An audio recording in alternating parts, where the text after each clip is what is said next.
আজ 17ই মে বাংলাদেশ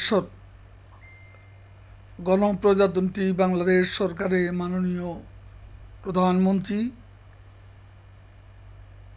বাংলাদেশ আওয়ামী লীগের সভাপতি, দেশরত্ন শেখ হাসিনার 40তম স্বদেশ প্রত্যাবর্তন দিবস। তাঁর স্বদেশ প্রত্যাবর্তনের 4 দশক পূর্তির সঙ্গে সঙ্গে আওয়ামী লীগের সভাপতি হিসেবেও শেখ হাসিনার 40 বছর পূর্ণ হল। পিতা বঙ্গবন্ধুর মতোই অন্ধকারের বিরুদ্ধে, দুর্যোগের বিরুদ্ধে, সংকটে, ঝড়ের মধ্যে অপ্রতিরোধ্যভাবে অকুতোভয়ে এগিয়ে যাওয়ার এক বিরল রাজনৈতিক ব্যক্তিত্ব শেখ হাসিনা। সামরিক শাসকের রক্তচক্ষু ও নিষেধাজ্ঞা উপেক্ষা করে 1981 সালে 17 মে প্রিয় স্বদেশ ভূমিতে প্রত্যাবর্তন করেন বঙ্গবন্ধুর রক্তভেজা মাটিতে তাঁর সুকন্যা শেখ হাসিনা। বঙ্গবন্ধু নৃশংস হত্যাকাণ্ডে 6 বছর পর সেদিন শেখ হাসিনার স্বদেশ প্রত্যাবর্তন উপলক্ষে বাংলাদেশের সকল রাস্তায় এসে মিশেছিল রাজধানী ঢাকার সঙ্গে। বিমানবন্দর থেকে মহানগর মিছিলে মিছিলে প্রকম্পিত ঢাকা সিটি। দুর্যোগপূর্ণ আবহাওয়ার মধ্যে, প্রচণ্ড ঝড় বৃষ্টির মধ্যে লক্ষ লক্ষ মানুষের মিছিলকে প্রতিরোধ করতে পারেনি স্বৈর শক্তি। জনতার কণ্ঠ বজ্র নিনাদে ঘোষিত হয়েছিল, হাসিনা তোমায় কথা দিলাম, পিতৃ হত্যার বদলা নেব। স্বদেশে ফিরেই তিনি ঘরে বসে থাকেননি। দেশের অবরুদ্ধ গণতন্ত্রকে শৃঙ্খল মুক্ত করতে ছুটে বেড়ালেন। সুনামগঞ্জ থেকে সুন্দরবন, কুতুবদিয়া থেকে তেঁতুলিয়া পর্যন্ত বিস্তৃত বাংলাদেশে সেই ঝঞ্ঝা বিক্ষুব্ধ রাজনীতিতে শেখ হাসিনা থেমে থাকেননি। কোন্দল আর কলহে জর্জরিত আওয়ামী লীগকে ঐক্যবদ্ধ করেছিলেন। মুক্তিযুদ্ধে বিশ্বাসী সকল বাঙালিকে ঐক্যবদ্ধ করতে তিনি অবিরাম ছুটে গেছেন বাংলার এ প্রান্ত থেকে ও প্রান্তে।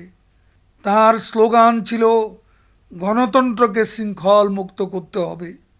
অবরুদ্ধ গণতন্ত্রকে শৃঙ্খল মুক্ত করার জন্য তিনি সংগ্রাম করেছেন, লড়েছেন, আপোষহীন, মাথা নত করেননি কখনো। স্বৈর শাসকের রক্তচক্ষুকে উপেক্ষা করে তিনি লড়াই করে গেছেন।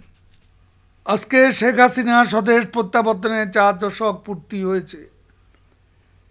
আওয়ামী লীগে তিনি এর মধ্যে অতিক্রম করেছেন দীর্ঘ পথ। মৃত্যুর মিছিলে দাঁড়িয়ে জীবনে জয়গান গেয়েছেন শেখ হাসিনা। ধ্বংসস্তূপের উপর দাঁড়িয়ে বারে বারে সৃষ্টির পতাকা উড়িয়েছেন।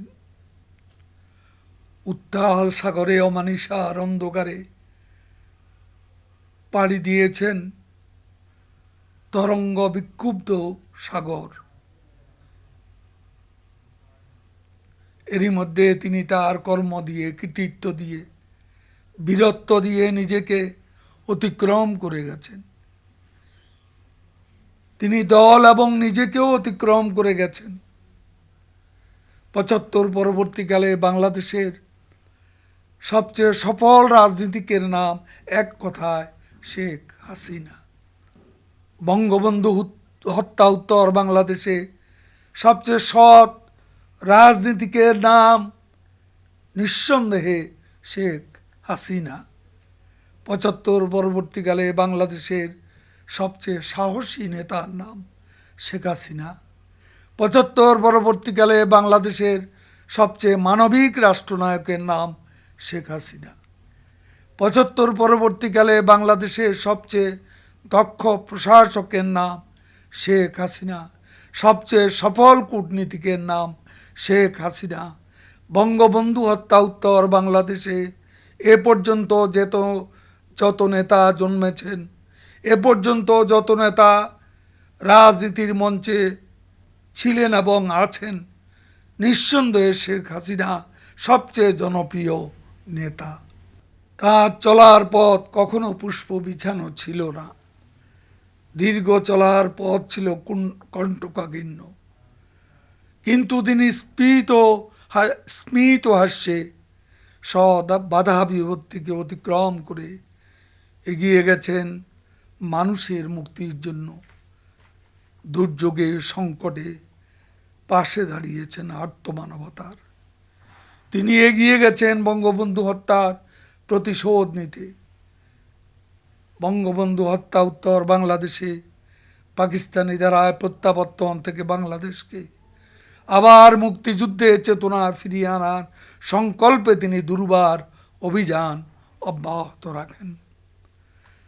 অভিযাত্রা তার শেষ হয়নি যতদিন না গণতন্ত্র শৃঙ্খলমুক্ত হয়েছে। তার সুনিপুণ সাংগঠনিক দক্ষতা, দূরদর্শী নেতৃত্বের গুণে জাতির পিতার এ সংগঠনকে প্রতিকূল অবস্থার মধ্যেও তিনি সুদৃঢ় ভিত্তির উপর দাঁড় করান।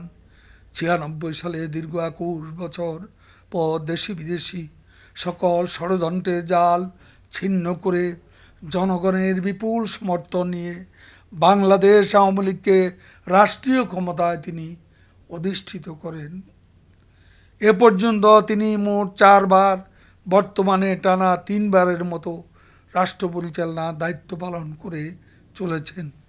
শেখ হাসিনা ৭ দশক বয়সী আওয়ামী লীগের নেতৃত্ব দিয়েছেন ৪ দশক ধরে, এবং আওয়ামী লীগের ঐক্যের প্রতীক হিসাবে শেখ হাসিনা আজও নেতৃত্ব দিয়ে যাচ্ছেন। পৃথিবীর খুব কম রাজনীতিকের ভাগ্যে এটা জুটেছে। শেখ হাসিনা এক অন্ধকার সময়ে দেশে ফিরে এসেছিলেন বলেই আমরা স্বপ্ন দেখতে শুরু করেছিলাম। তার কারণে আমরা মুক্তিযুদ্ধের কথা, বঙ্গবন্ধুর কথা জানতে পেরেছিল আমাদের নতুন প্রজন্ম বঙ্গবন্ধুকে জানতে পারেনি। ৭৫-এর পর দীর্ঘ ২১ বছর ধরে বঙ্গবন্ধু ছিল নিষিদ্ধ নাম। ৭ই মার্চের ঐতিহাসিক ভাষণ ছিল নির্বাসিত। ইতিহাস যখন মুছে ফেলার চক্রান্ত, সেই বিকৃত মিথ্যাচারে ভরে গিয়েছিল, যখন ইতিহাস চর্চা সেই ধারা থেকে সাম্প্রদায়িক ধারা থেকে বাংলাদেশকে মুক্তিযুদ্ধের ধারায় ফিরিয়ে আনতে শেখ হাসিনা অবিরাম সংগ্রাম করে গেছেন, সংগ্রামের নেতৃত্ব দিয়েছেন। আমরা গণতন্ত্র ফিরে পেয়েছিলাম, মানুষের ভাত ও ভোটের অধিকার পেয়েছিলাম। রাষ্ট্রনায়ক হিসেবে তার নানা যুগান্তকারী পদক্ষেপের কারণে বঙ্গবন্ধুর বাংলাদেশ আজকে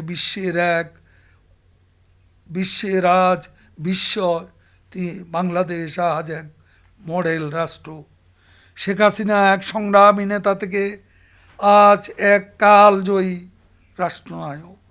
তিনি শুধু পরবর্তী নির্বাচন নিয়ে ভাবেন না, তাঁর মাথায় সবসময় কাজ করে পরবর্তী জেনারেশন নিয়ে। সে কারণেই তিনি রাজনীতিকের সীমানা পেরিয়ে রাষ্ট্রনায়কে রূপান্তরিত হয়েছেন।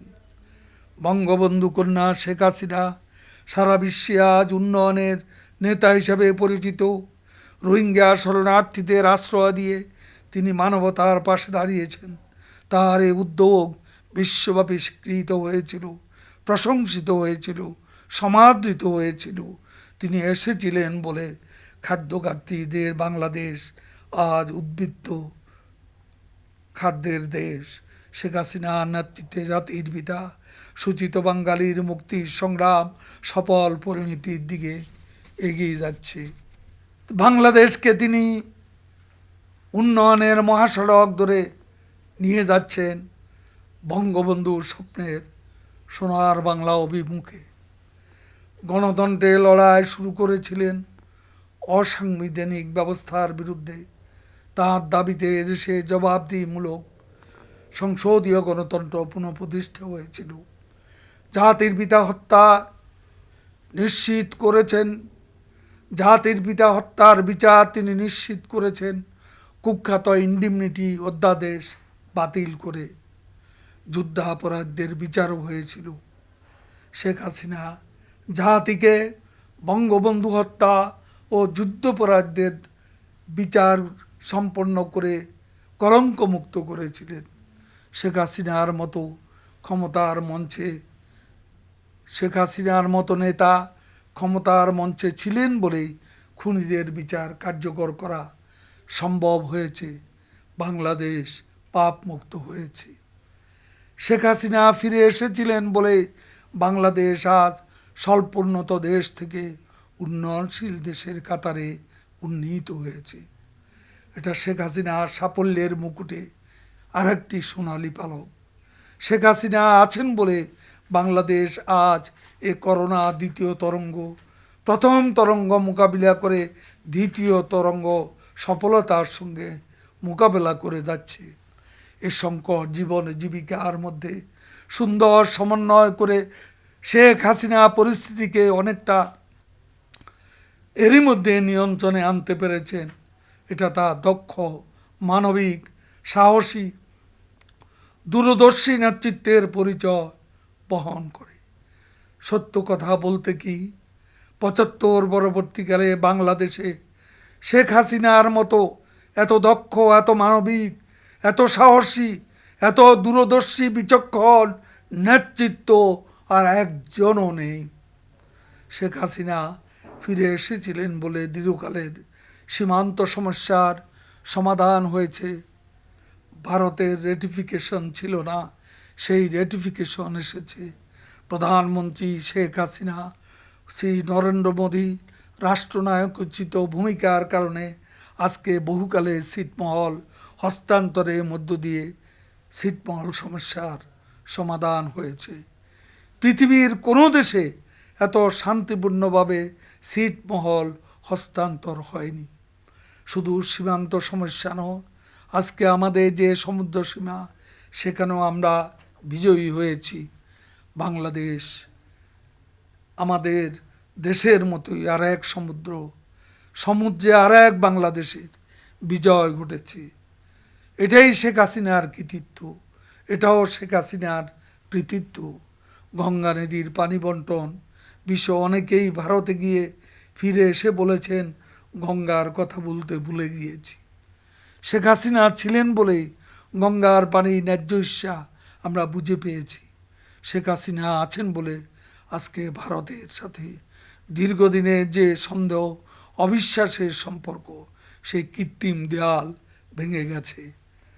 ভারতের সঙ্গে বৈরী সম্পর্ক গড়ে তোলা হয়েছিল বঙ্গবন্ধু হত্যার পর। এতে আমাদেরই ক্ষতি হয়েছে সবচেয়ে বেশি। শেখ হাসিনা এটা মর্মে মর্মে উপলব্ধি করতে পেরেছিলেন বলে তিনি ভারতের সাথে সব অমীমাংসিত সমস্যার সমাধানে উদ্যোগ নিয়েছিলেন। বঙ্গবন্ধু কন্যা ফিরে এসেছেন বলে ঢাকায় আজ তরুণ প্রজন্মের মেট্রো রেল, যার প্রথম ট্রেন সেট ইতিমধ্যে প্রদর্শন করা হয়েছে। বঙ্গবন্ধু কন্যা ফিরে এসেছিলেন বলেই নিজস্ব অর্থায়নে নির্মাণাধীন পদ্মা সেতুর স্ট্রাকচারাল কাজ শেষ হয়ে গেছে। সার্বিক অগ্রগতি ৮৫%। আমরা আশা করছি আগামী বছর জুন নাগাদ মাননীয় প্রধানমন্ত্রী দেশরত্ন শেখ হাসিনা পদ্মা সেতুর উদ্বোধন করবেন, যান চলাচলের জন্য উন্মুক্ত করে দেবেন। আজকে করোনা অনেক কিছু থামিয়ে দিয়েছে, জীবনের চাকাকে অচল করে দিয়েছে, কিন্তু পদ্মা সেতু, মেট্রো রেল, কর্ণফুলী, শেখ মুজিবুর রহমান কর্ণফুলী টানেলের কাজ এগিয়ে যাচ্ছে। দক্ষিণ এশিয়ার প্রথম নদীর নিচে টানেল নির্মাণ, এটাও বঙ্গবন্ধু কন্যার কৃতিত্ব। বঙ্গবন্ধু স্যাটেলাইটের মাধ্যমে আমাদের স্বপ্নের সীমানাকে তিনি পৌঁছে দিয়েছেন মহাকাশে। তার দূরদর্শী নেতৃত্বে বাংলাদেশ বাস্তবায়ন করছে পারমাণবিক বিদ্যুৎ কেন্দ্র, পায়রা গভীর সমুদ্র বন্দর, মাতারবাড়ি বিদ্যুৎ কেন্দ্র, রামপাল বিদ্যুৎ কেন্দ্র, উন্নয়নের মহাসড়কে যোগ করেছে নতুন নতুন মাত্রা। তিনি এসেছিলেন বলে সীমান্ত বিজয়, সমুদ্র বিজয়ের পর মহাকাশ বিজয়ও আমরা করতে পেরেছি। তাঁর সুযোগ্য নেতৃত্বে অপ্রতিরোধ্য গতিতে এগিয়ে চলছে বাংলাদেশ। আজকে দুঃখ লাগে বিএনপি মহাসচিবের বক্তব্য শুনে, বেগম খালেদা জিয়ার অসুস্থতাকে কেন্দ্র করে। আমি বিএনপি মহাসচিবকে বলতে চাই, 12 বছর ধরে আপনারা আইনি লড়াইয়ে, রাজপথের লড়াইয়ে, নির্বাচনের লড়াইয়ে সর্বক্ষেত্রে ব্যর্থ হয়েছে। নিজেদের নেত্রীর মুক্তির জন্য এই ঢাকা সিটিতে একটা বিক্ষোভ মিছিলও আপনারা, কার্যকর একটা বিক্ষোভ মিছিলও আপনারা করতে পারেননি। সেই অবস্থায় মানবিকতা আছে বলেই শেখ হাসিনা বেগম খালেদা জিয়াকে তার সাজা স্থগিত করে তাকে মুক্তি দিয়েছেন। এই মানবিকতার প্রশংসা আপনারা করেননি। আজকে বিদেশ যেতে পারছে না আইনগত বাধার কারণে, সেটাকে আপনারা প্রতিহিংসা বলে আজকে অপপ্রচার চালাচ্ছেন। মির্জা ফখরুল সাহেব 15ই আগস্ট বঙ্গবন্ধুর শাহাদাত দিবসে যারা কেক কেটে ভুয়া জন্মদিবস পালন করে প্রতিহিংসা রাজনীতিতে তারা বিশ্ব চ্যাম্পিয়ন হয়েছে। বাংলাদেশে প্রতিহিংসা রাজনীতিতে এ রেকর্ডার কারণেই যা বিএনপি সৃষ্টি করেছে। এরপরও বলেন সরকার প্রতিহিংসা পরায়ণ। বেগম জিয়াকে মুক্তি দিয়েছে সরকার, কাকে বলছেন প্রতিহিংসা পরায়ণ? জাতির পিতার হত্যা দিবসে আপনারা বারে বারে প্রতি বছর কেক কেটে জন্মদিবসের উৎসব করেছেন, ভুয়া জন্মদিবস পালন করেছেন। জাতির কাছে মির্জা ফখরুল আপনাদের ক্ষমা চাওয়া উচিত ছিল। আমার অবাক লাগে যে এত বড় মিথ্যাচার, এ বিষয়ে কেউ প্রশ্ন করছেন না। এত বছর ধরে ভুয়া জন্মদিবস পালন করলো, সেটা কি প্রতিহিংসা নয়? কার মৃত্যু দিবসে? যেদিন রক্তে রক্তে ধানমন্ডির 32 নম্বর ভিজে গিয়েছিল, অবলা নারী, অবশ শিশু, অন্তঃসত্ত্বা নারী রেহাই পায়নি। সেই দিন আপনারা ভুয়া জন্মদিনের কেক কেটেছেন, উল্লাস করেছেন। এটা কি প্রতিহিংসা নয়? এর চেয়ে বড় প্রতিহিংসা বাংলাদেশের রাজনীতিতে আর দ্বিতীয়টি নেই। বারবার বঙ্গবন্ধু কন্যাকে হত্যার ষড়যন্ত্র হয়েছে। আল্লাহ রহমতে তিনি বেঁচে আছেন। পিতার স্বপ্ন বাস্তবায়নে তিনি এগিয়ে যাচ্ছেন।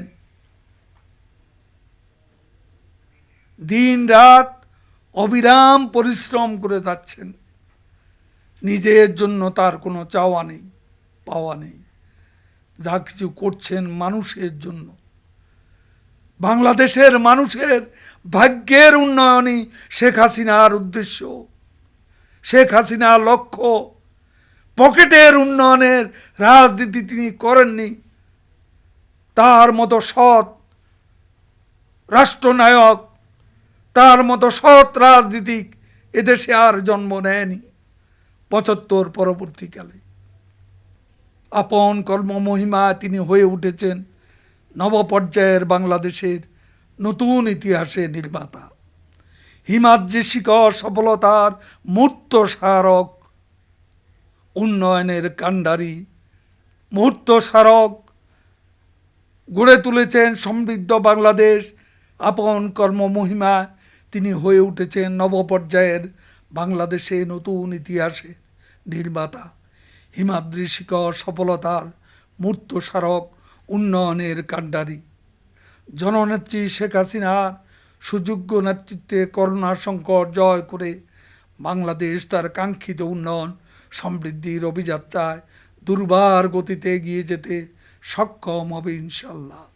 আজকে একটি মহল, কোনো বিদেশি এবং দেশি গণমাধ্যম আজকে করোনা নিয়ে সরকারের সমালোচনাই শুধু করে যাচ্ছেন, এবং তারা এই যে দ্বিতীয় তরঙ্গে প্রতিকূলতার মধ্যেও কোথায় ১১৯ থেকে মৃত্যুর হার আজকে নেমে এসেছে।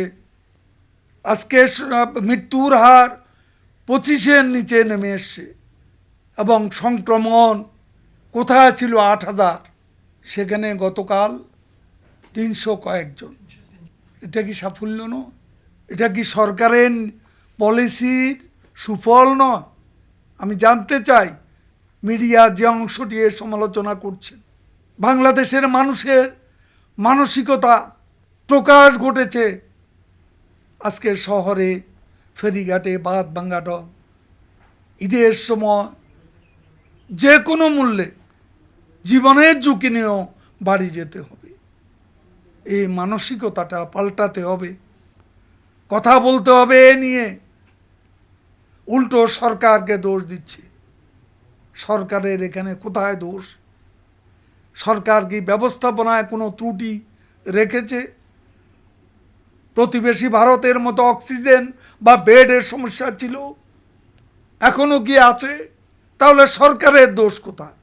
আজকে লকডাউন সরকার দিয়েছে, এর সমালোচনা যারা করেন তাদের বলবো, লকডাউনের সাফল্য আজকে সংক্রমণ ও মৃত্যুর হারের এই নিম্নমুখী প্রবণতা, এটা স্বীকার না করে শুধু সমালোচনার খাতিরে সমালোচনা করা হচ্ছে। এটা অত্যন্ত দুর্ভাগ্যজনক।